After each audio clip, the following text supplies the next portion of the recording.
It has been a while since I've shared a nice lick with you people, so today I'm going to be showing you how to play a melodic, majestic, arpeggio-based lick, and it goes something like this.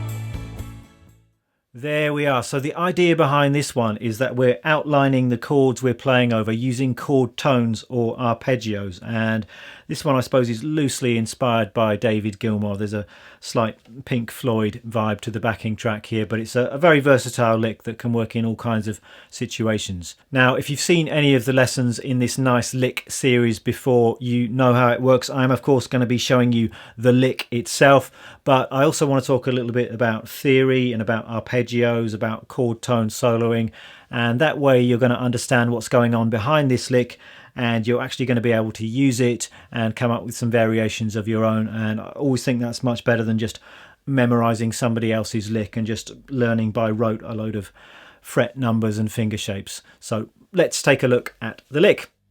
Now, when you just heard me demo the lick, I was playing over an A chord and then over an E chord.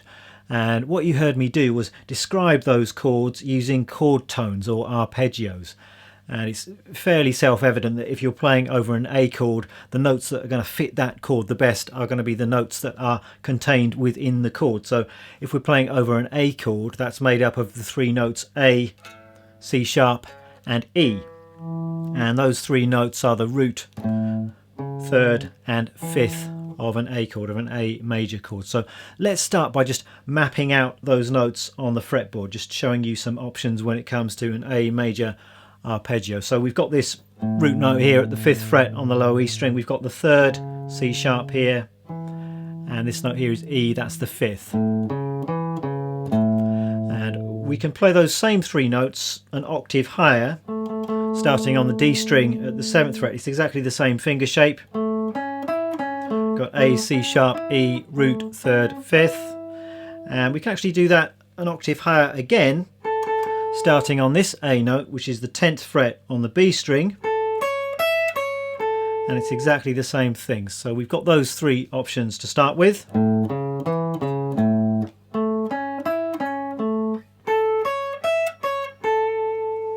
And the basic lick is based on those arpeggio or chord tones, but sometimes if you're just using the arpeggio to play over a chord, it can sound a little bit too much like an exercise. It's a little bit kind of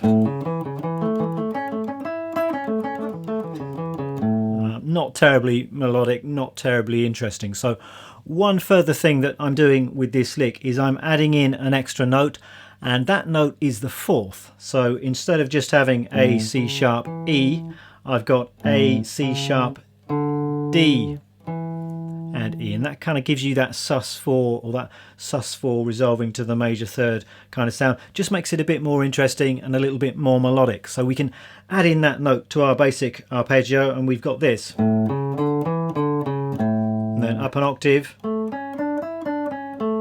up an octave again. So moving on to the lick itself, and we're really just descending through these shapes that I just discussed. We're starting on the high E string, and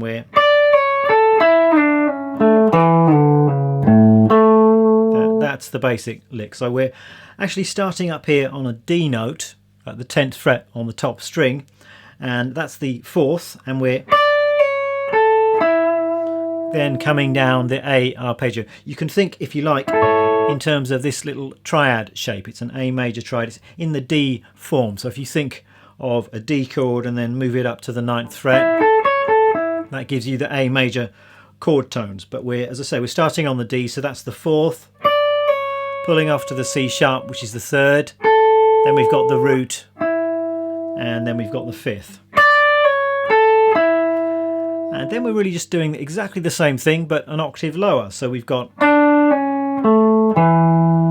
so again starting on a D, fourth, third, root, fifth, and then we're doing it an octave lower again. We've got D, pulling off to C sharp, we've got an E here, then we're kind of running out of room, so what I do is just play an A note here an octave higher to resolve the phrase. So we have,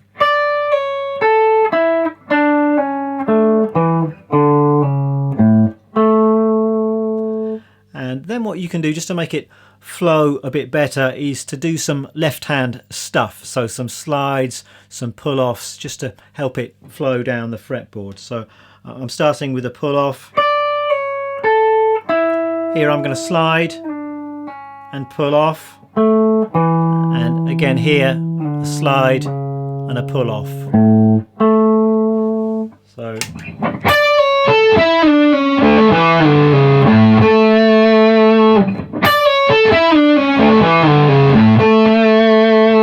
and you can hear how nicely it flows down the fretboard and how melodic it sounds.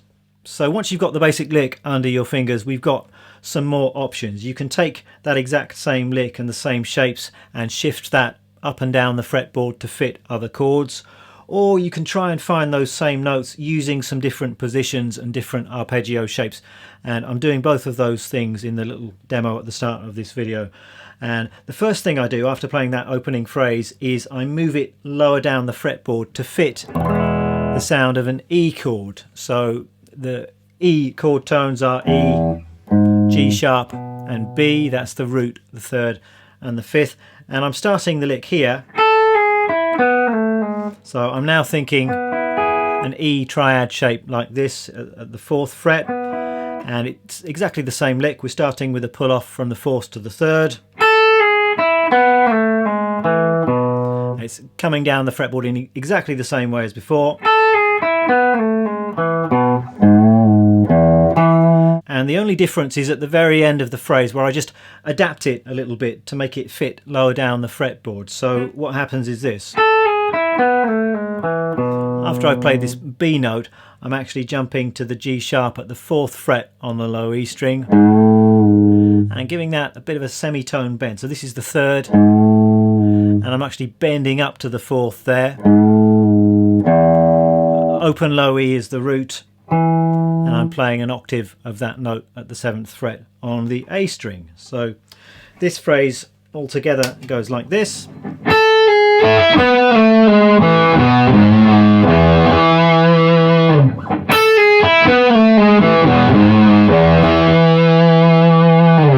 And then I'm ascending through those same notes, but rather than do that here, I'm actually playing in a slightly different position. So now I'm thinking out of the C form of the E chord or the E arpeggio. If you know your caged chord shapes, this is the C form. It's like a C bar chord. So I'm ascending from this E note, and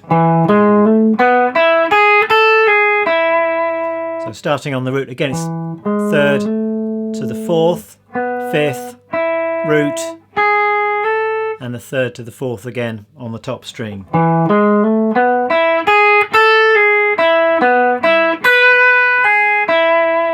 And then at the end of the phrase, I'm really just juggling around with those notes a little bit just to make it melodically a bit more interesting. So I think the exact phrase I play is this.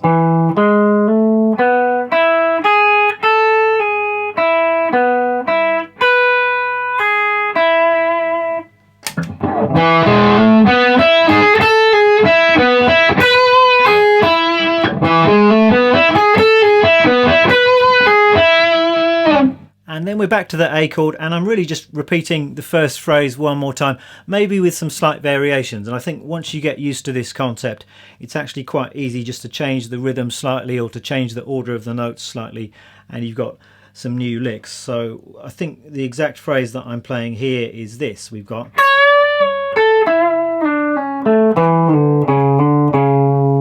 so instead of doing the pull off, I'm actually doing a bend from the third to the fourth.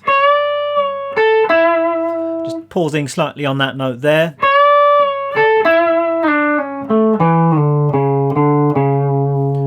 descending. I'm ending slightly differently on that phrase. I think I'm just ending on the third instead of the root.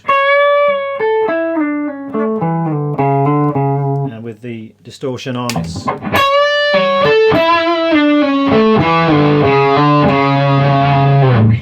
Then I'm going up again, and the same idea. So I'm starting on the D string, and then I'm up into this little arpeggio shape, and ending up way up at the 17th fret on the top string. So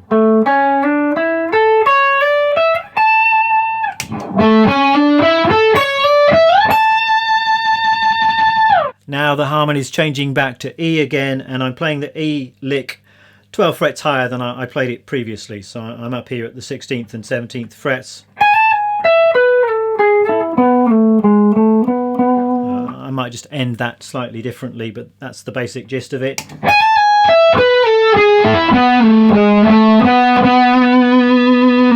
And then for the final phrase, I'm ascending again with the E arpeggio, and I'm using yet another position. I think it's really nice to be able to explore all of the different possible arpeggio shapes.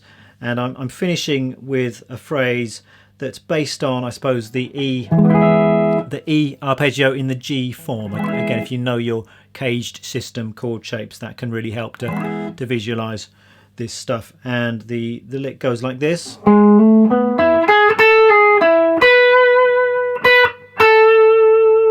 So I'm starting here, 11th fret on the A string, that's the third, hammering onto the fourth, and then up an E triad there.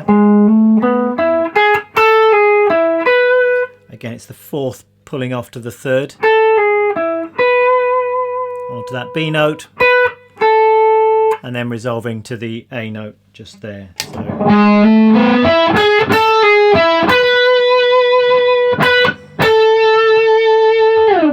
So that's about it really. I think the main lick to learn is just this one here.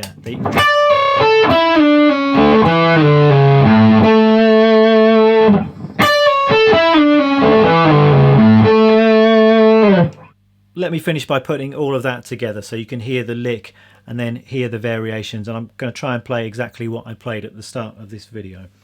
You've got 1, 2, 3, 4.